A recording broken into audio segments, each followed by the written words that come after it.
Olá, seja muito bem-vindo a este humilde canal. Aqui quem fala não é o Valdomiro, é o Davi. E hoje, meus irmãos, o tema é pesado. A dica é do nosso irmão Diego Matos. Desde já fica aqui o nosso agradecimento a ele. E sinceramente, família, quando eu vi essa dica eu pensei duas vezes antes de fazer, porque a vontade de dizer muitas coisas é grande. Mas infelizmente a gente tem que ter muito cuidado com o que fala, do contrário a gente pode perder até o canal ou até muito mais do que isso.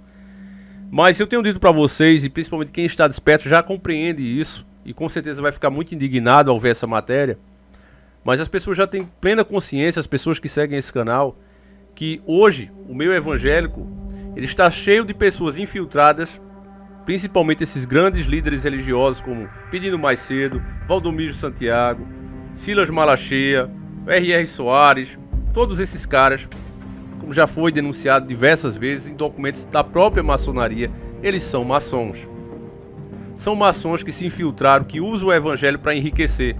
A maioria desses caras são os verdadeiros parasitas, zero à esquerda, não são nada, não seriam nada, não tem profissão formada, não sabem fazer nada, a não ser mentir e manipular as Sagradas Escrituras. Pegarem as bênçãos de Deus, os milagres que Deus faz pela fé e colocar como se fosse obra deles. Ah, não, aconteceu graças à minha oração. Deixa que acontece sim os milagres, é fato, dentro desses lugares acontece. Mas é pelo amor que o Criador tem aos seus fiéis, pela fé daquelas pessoas, Deus se compadece delas, sem importar-se onde é que elas estejam, e realiza as obras. E esses caras se aproveitam disso para enriquecerem. E ainda se gabam, né? E dizem, não, mas eu duvido o camarada passar 2 anos aqui dentro da igreja e não ter nenhum benefício. É claro que a pessoa tem. A maioria dessas pessoas, eu já disse isso em outro vídeo, não sei se foi pro ar, mas eu fiz em outro vídeo falando isso, dizendo que o que acontece com muitas pessoas é que elas não têm limites. Elas não sabem o que é certo e o que é errado, e a doutrina cristã, ela traz essa paz pra gente. Ela é um livro de regras. Então tem muitas pessoas que não tem limite para nada, ela entra ali, ela começa a organizar a própria vida, Deus entra na vida delas e de fato elas mudam. Mas infelizmente essas pessoas acham que foi obra do pastor, tiram o mérito de Deus, até dizem, não foi Deus, mas foi porque o pastor pediu, porque se fosse eu diretamente, negando assim as escrituras. E eu vou mostrar a monstruosidade que o R.R. Soares fez, expulsando diversos moradores, pessoas pobres, de um grande terreno dele, tá certo? A matéria é essa aqui. Ele usou o poder que tem, a influência que tem. Não vou dizer mais nada porque qualquer coisa que a gente diz é logo um processo. Mas vocês sabem que rola muito dinheiro, então a justiça age rápido. Em 2020, finalzinho de 2020, deram a sentença a favor dele, recorreram, mas os moradores perderam. E agora, em pleno sungamonga, pleno o perigo aí, né? Ninguém pode abrir as coisas, pode vir aí uma terceira onda, ninguém pode trabalhar à vontade, as pessoas com um salário reduzido. Você vê que falam que não está aparecendo novos empregos, está aparecendo subemprego, o cara que é engenheiro aceitando trabalhar de mestre de obra, sabe? É o que está acontecendo, o camarada que tinha aquele empregozinho, ganhava seus 1.800, está fazendo mototáxi, está fazendo entrega, aí não, está gerando mais emprego. É um absurdo, família, o que está acontecendo. É um absurdo.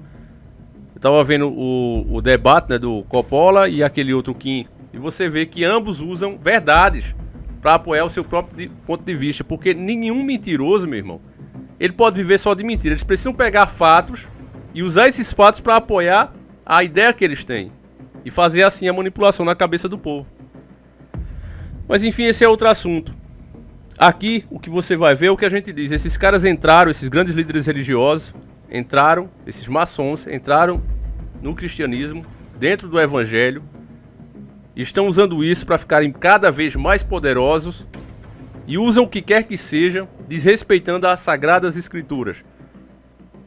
Porque esse modelo de igreja que eles têm hoje não se sustenta. Eles usam o modelo do Velho Testamento. Nós hoje vivemos no Novo. Mas tudo bem, querem ter sua igreja.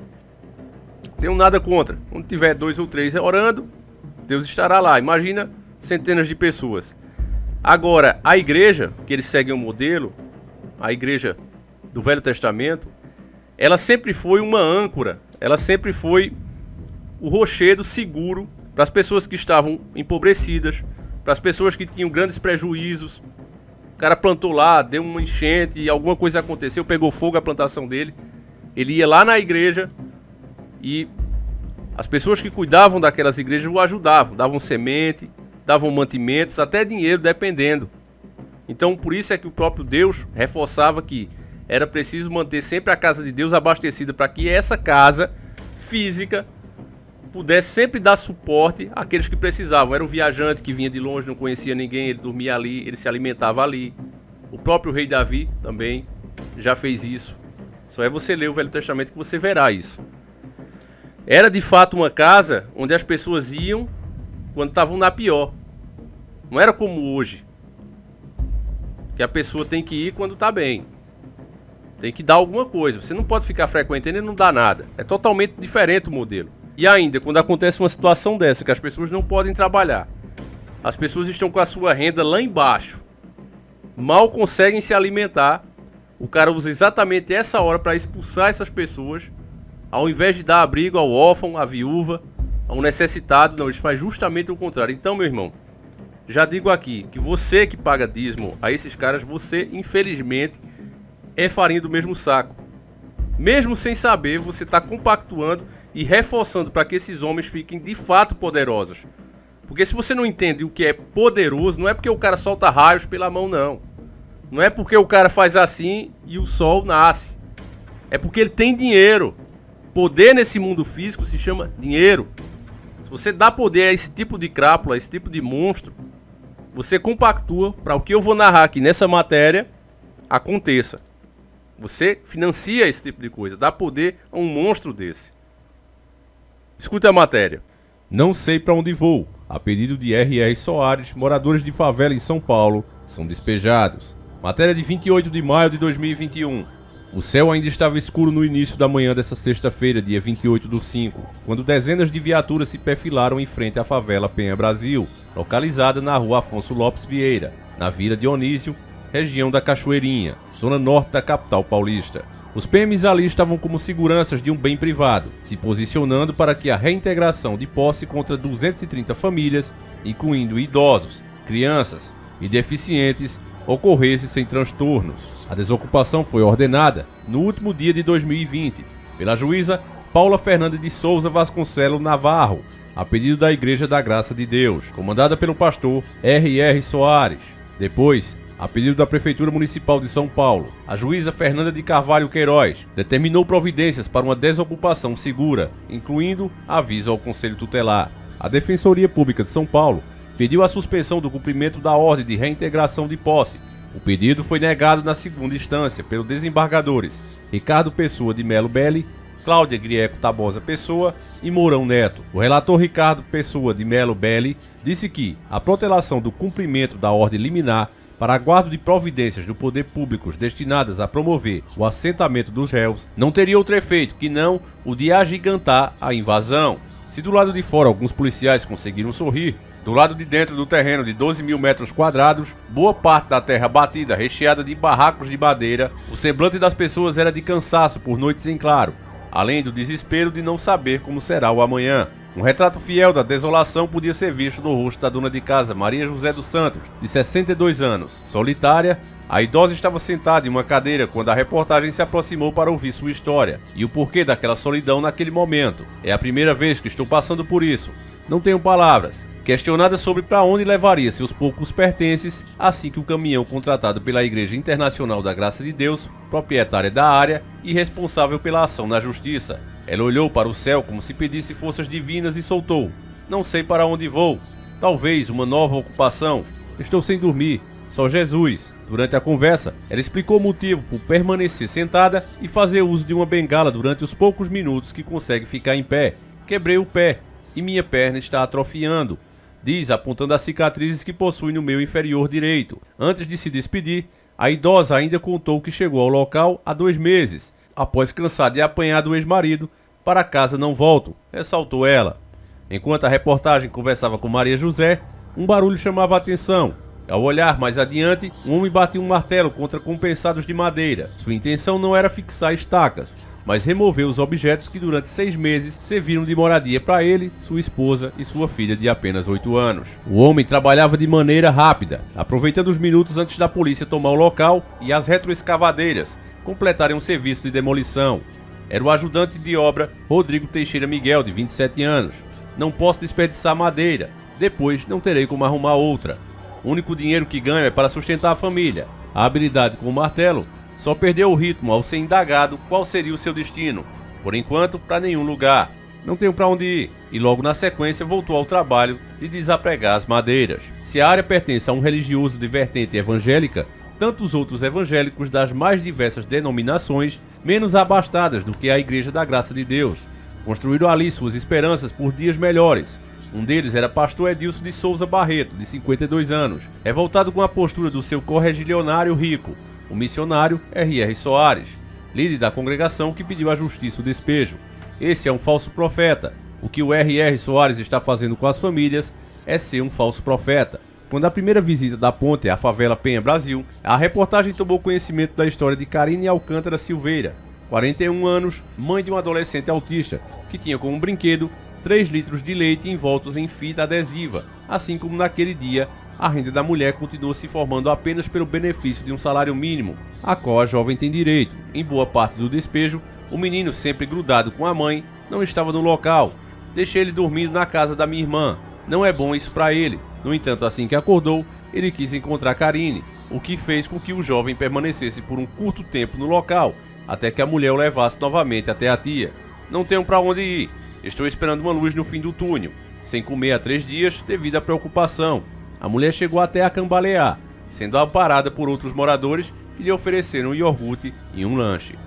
Primeiro despejo de muitos ali que se viram afetados pelo desemprego durante a pandemia. O semblante, a cada minuto que passava, variava da tristeza com a falta de ter para onde ir, com o medo de uma ação violenta por parte da PM. O dia já tinha amanhecido quando a Força Tática do 9º Batalhão da Polícia Militar Metropolitana passou a encenar que entraria no local. Bom, meus irmãos, contra fatos não há argumento, nem vou continuar, porque também a matéria já começa a esquerdar. Você vê aí umas esquerdadas quando ele fala sobre, não, a polícia vai com um sorriso. Com certeza é uma meia dúzia que tá ali, 2 ou 3, porque mal policiais existe. Eu até critiquei aqui uma blitz que eu sofri esses dias. Os caras super com a cara feia, só tinha um cara lá, gente boa. Mas isso não quer dizer que a polícia não preste, porque mal profissionais tem aqui no YouTube. Quantos youtubers vendidos manipulando vocês têm? Nem por isso eu vou dizer que todo YouTube não presta. A gente aqui mesmo tenta fazer um trabalho limpo para vocês. Eu tento, pago um preço grande. Você vê, esse canal não passa dos inscritos que tem. Vocês não recebem notificação. Inscritos antigos, você pode perguntar a eles mesmos. Pessoas que estão aqui há 3, 4 anos. E elas já se inscreveram mais de 10 vezes aqui. Porque vai lá olhar, a inscrição sumiu do nada. Isso é relato das próprias pessoas que vocês verão aí. Então eu pago um preço muito grande para fazer isso. Você nunca pode colocar todo mundo no mesmo balaio. E outra coisa, você viu, foi o juiz que determinou. A polícia não tem como não cumprir a determinação. Senão quem vai preso é eles. Vem outra polícia e prende eles. Eles têm que fazer. O povo tem que ter cuidado com quem elege. E agora, nesse caso, com quem paga dízimo. Pode ter certeza, meu irmão, você que pagou dízimo a esses caras, a todos eles, Edir Macedo, Silas Malacheia, Marcos Infeliciano, R.R. Soares, todos esses caras que a gente esquece que são tantos. Mas você que pagou, meu irmão, você pode ter certeza que Deus ficou muito triste com você. Porque você podia muito bem ter ajudado uma pessoa necessitada, uma pessoa que realmente precisasse. Mas ao invés disso, você deu força a um homem que é um verdadeiro representante do demônio na terra. Você deu força a ele, você deu mais poder, repito, poder neste mundo é dinheiro. Você deu poder a um monstro. Monstro esse que destrói literalmente a vida de muitos. E você nem sabe disso. Se você soubesse, meus irmãos, o que é que tem por trás desses caras, o remorso ia ser muito maior. Pode ter certeza disso. Então, meu irmão, tá caracterizado aí o que eu falo pra vocês o tempo todo. Esses caras não servem a Deus, não respeitam a Deus, não têm temor a Deus. E são responsáveis por essa fábrica de ateu que tá tendo hoje, principalmente na nova geração. Falei pra vocês em outros vídeos das pesquisas que estão rolando aí, inclusive a nível internacional, que 50% dos jovens de hoje em dia, da nova geração, não se importam se existe Deus ou sequer acreditam. Então quem é responsável por essa fábrica de ateu, que dá argumento para esses progressistas, é justamente pessoas como Silas, como R.R. Soares, repito, toda essa goja de gente, de grandes líderes que estão bilionários aí sem produzir nada, sem fazerem nada, apenas manipulando a fé. Meu irmão, principalmente você tá desperto, meu irmão. você tem por obrigação de compartilhar esse vídeo. Eu já disse, não quer compartilhar, baixa o vídeo, posta no teu canal, faz o que você quiser, irmão. Eu não dou strike em ninguém. Mas passa a informação adiante. Ah, mas eu não quero que seja você que fale. Então fale você, meu irmão. Fale você. O importante é que você explique isso às pessoas. Elas não podem continuar cegas como estão agora, meus irmãos. Porque do contrário, esse mal se vira por cima de todos nós. Vocês acham que essas pessoas que foram tiradas daqueles terrenos... Você acha que aquelas pessoas ali, que foram tiradas daquele terreno ali, no meio deles, de tantas famílias, nenhum vai começar a assaltar? Nenhum vai começar a tirar do cidadão de bem que está indo trabalhar? E vai dizer, você não se importou comigo, por que eu vou me importar com você? Vou fazer o que eu tiver que fazer para sobreviver. Não é dando força aos argumentos de esquerda, porque a pessoa só é ruim também por escolha. Mas é fato que numa situação dessa, um empurrãozinho do capeta ajuda muito para o cara se desviar de vez pro lado ruim. Imagine você, né, ter seus filhos chorando ali, você não tem trabalho, porque agora não tem trabalho mesmo. Não é questão de não querer trabalhar, não tem. Cada cidadão de bem sabe disso. Tá difícil as coisas. A renda cada vez menor, o preço das coisas cada vez mais alto, você agora sem ter onde morar. Meu irmão, não é todo mundo que aguenta isso. Então, eu pergunto, sem hipocrisia, será que uma situação dessa, você ser expulso por um líder religioso que deveria justamente dar amparo a você, mandar cesta básica para aquele lugar ali, providenciar outra área para eles morarem, já que inclusive ele comprou um terreno desse porte com dinheiro das doações de fiéis que estavam ali, inclusive. Será que não dá uma revolta, meus irmãos? A gente também tem que se pôr no lugar, esquecer esse negócio de esquerda e direita. Só serve para nos prejudicar cada vez mais. A esquerda entra estatizando tudo, a direita diz que esse é o problema e vende tudo, e fica cada vez mais, você vê nos gráficos, a dívida só aumentando. Então, meu irmão, peço que você compartilhe esse vídeo mais uma vez. A gente vai ficando por aqui. Agradeço demais a tua audiência. Fiquem todos com Deus. Um abraço, meus irmãos, e que o Senhor proteja cada um de vocês. E família, pra gente mudar um pouco o humor, porque não tem como não se aborrecer diante de tanta coisa errada, de tanta coisa ruim, ainda mais quando esses caras fazem envolvendo o nome de Deus. Eu vou indicar pra você o canal da Bocudinha, ela contando sempre aquelas histórias lá de nós. Dessa vez ela tá falando do dia que pegou piolho, família. Quem nunca pegou quando era criança, né? E o pior, né, família, não era nem pegar o piolho em si, mas sim a família, né? O pai, a mãe dizendo, eu avisei a tu, Gota Serena, pra tu ter cuidado. Então o pior do piolho era isso, não era nem o incômodo que o animal causa, né? Mas eram os pais reclamando, a bronca dos pais que era pior. Então a Bocudinha lembra sempre dessas coisas, vale a pena você assistir. Recomendo o canal aqui, já disse que é um canal que você pode assistir com seus filhos, com a sua família, que não vai vir uma piada dessas de duplo sentido, que muitas vezes a gente fica envergonhado, família. Precisamos apoiar mais trabalhos assim. Então fica aí o canal da Bocudinha, link na descrição e no card que você já deve estar vendo. Agora sim, fiquem todos com Deus, um abraço e tamo junto.